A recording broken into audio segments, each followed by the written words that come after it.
ఆంధ్రప్రదేశ్ ముఖ్యమంత్రి తెలుగుదేశం పార్టీ అధ్యక్షులు నారా చంద్రబాబు నాయుడు జనసేన అధినేత పవన్ కళ్యాణ్ ఏమీ అనకుండానే ఆయనకు చెక్ పెట్టే ప్రయత్నాలు చేస్తున్నారా?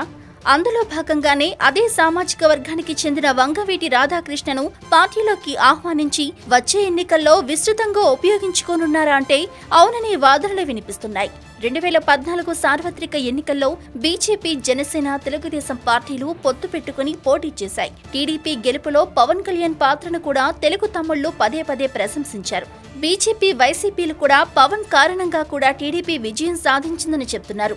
అయితే గత ఏడాది కాలంలో టీడీపీ, జనసేన మధ్య దూరం పెరిగింది.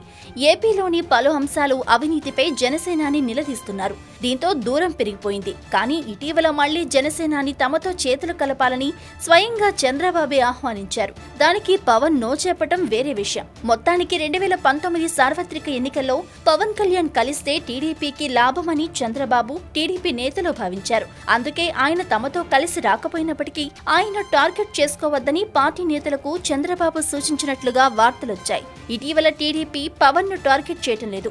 ఆ స్థానంలో కేసీఆర్ ను తెరపైకి తెచ్చారు. జగన్ కు అండగా ఉంటున్నారంటూ తెలంగాణ సీఎంపై విమర్శలు చేస్తున్నారు. అయితే పవన్ కళ్యాణ్ ను ఏమీ అనొద్దని ప్రస్తుతానికి చంద్రబాబు పార్టీ నేతలను ఆదేశించినప్పటికీ తమతో కలిసి రాని జనసేనానికి చెక్ పెట్టేందుకు కూల్ గా పావులు కదుపుతున్నారని అంటున్నారు. అందులో భాగంగానే వంగవీటి రాధాకృష్ణను పార్టీలోకి తీసుకువస్తున్నారని చెప్తున్నారు. ఆయనకు ఎమ్మెల్సీ పదవితో పాటు మరిన్ని ఆఫర్లు ఉన్నాయనే ప్రచారం సాగుతుంది. అయితే ఈ నేపథ్యంలో పవన్ తో కూల్ గా వెళ్తేనే ఆయనకు వచ్చే ఎన్నికల్లో చెక్ చెప్పేందుకు వంగవీటి రాధాను తెరపైకి తెచ్చారని అంటున్నారు. ప్రధానంగా కాపు సామాజిక వర్గం బాగా ఉన్న చోట జనసేనానికి చెక్ చెప్పేందుకు వంగవీటి రాధాను ఎన్నికల ప్రచారంలో విస్తృతంగా వినియోగించుకోనున్నారని అంటున్నారు.